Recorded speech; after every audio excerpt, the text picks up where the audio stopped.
Tired of paying to play bad games? Have you been looking for a game that's free, fun, and easy to get into? Well, keep looking because Path of Exile is as complex as gaming gets. Still interested? Well, don't say I didn't warn you. Here's everything you need to know to start playing PoE. When you first log in, you will be asked to create a character. New players will have access to 6 classes. These classes are designed around the 3 core attributes that govern this game: dexterity, intelligence, and strength. Attributes serve as a requirement to use skills as well as items. I'll need to be more lithe for that. To keep things beginner-friendly, let's just say that dexterity favors the nimble, intelligence favors the mystical, and strength favors the hardy. Each of the 6 classes will either be a purist that revolves around 1 attribute, or a hybrid that revolves around 2 attributes. More experienced players will also have access to a 7th class, a tribrid that revolves around all 3 attributes.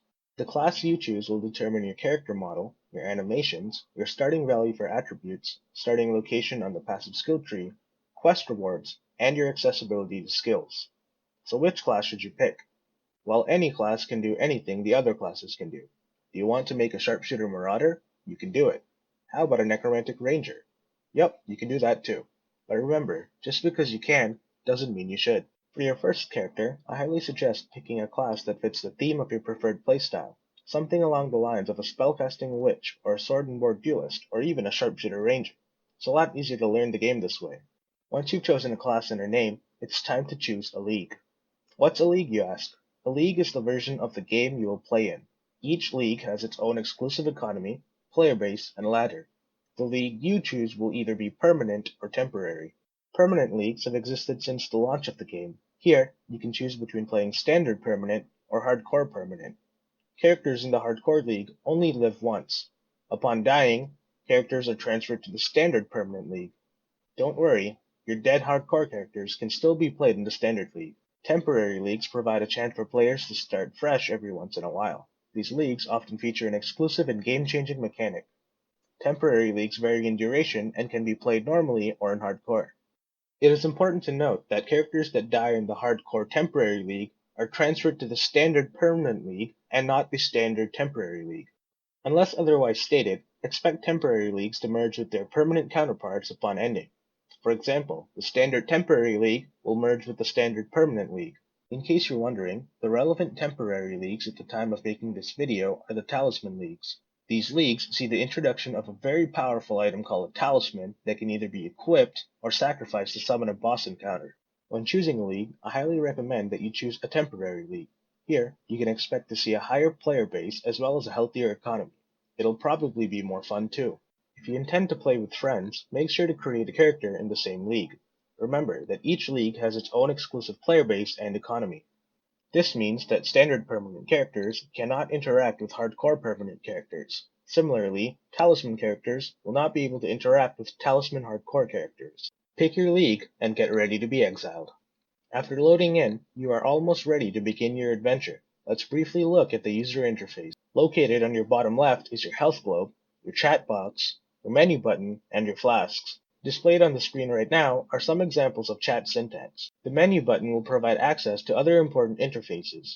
All of these interfaces have shortcuts, so try and learn them as soon as possible. Pressing 1 through 5 will use a flask. Use these as necessary to heal up after taking damage or consuming your mana after using skills. Try not to spam these though, only the strongest flask will take effect at any one time. Flasks work on a charge-based system. Using a flask will deplete its charges, and killing monsters will replenish your charges. The number of maximum charges and charges used vary from flask to flask. On your bottom right, you can see your mana globe, the microtransaction shop, and the skill bar. Using skills will consume your mana. The microtransaction shop provides players with an opportunity to purchase cosmetic items using real money. These items provide no in-game advantage, however, it is to be noted that in-game convenience can be bought in the form of additional bank space. Pressing I will open your inventory. Items you choose to pick up can be found here. This is also where you can manage your equipment. Speaking of equipment, let's have a look at this weapon that has conveniently washed ashore. Any item that can be equipped may have sockets. There are a few exceptions to this rule, but that's up to you to discover. Sockets come in red, green, and blue. They provide your character with the ability to use skills. Skills in Path of Exile exist in the form of items known as gems. Skill gems are either active or supportive. Place an active skill gem into a socket with the appropriate color and equip the item to use the skill. Support gems can also be placed into sockets. On their own, they serve no purpose. They only become useful when two or more sockets containing an active skill gem and a support skill gem are connected. Active skill gems will only benefit from the strongest form of a particular support gem. This means that using multiple copies of the same support gem on one skill will not work. So how do you differentiate between active and support gems? That's simple. Just go to your inventory and hover over the item gem description. All support gems will be tagged as support. By default, skills will be assigned to unoccupied hotkeys. This can also be manually done. Like your character, skill gems can level up to become stronger. Equipped skill gems gain a portion of the experience your character gains. Character experience is displayed in the bottom center of the screen. Gem experience can be tracked using the gem item description. All equipped skill gems gain the same experience regardless of how often they are used or how many skill gems you have equipped at one time. Once again, there are exceptions to this rule. However, they only concern a more advanced player. Lastly, let's have a look at the passive skill tree. This interface can be accessed in-game through the menu or by pressing P. As I mentioned earlier, all classes have access to the same skill tree. However, different classes start at different positions on the tree. For example, if you are playing a witch, expect to find spell-related passives near your starting position. Passive skill points can be earned in two ways.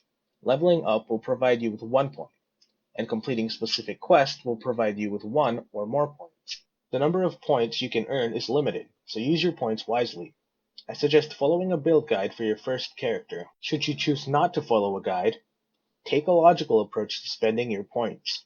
Work towards the stronger notable passives and the game-changing keystone passives that can benefit your build. It is important to know that respeccing in Path of Exile is not easy. In fact, it is often a better idea to remake your character entirely. Respec points can also be earned in two ways. Completing specific quests will provide you with 2 respec points. Using an Orb of Regret in-game will provide you with 1 respec point. Complete respecs may require dozens of these items. Orb of Regrets have an uncommon drop rate and are valued by other players. Speaking of regrets, do you regret sticking around to watch this video yet? I did warn you. Before we wrap it up, let's talk about fishing. You are now equipped with the knowledge needed to begin your adventure, but that knowledge is just the tip of the iceberg. There's so much more for you to learn in Rayclast. Thanks for watching, and best of luck, Exile. You'll need it.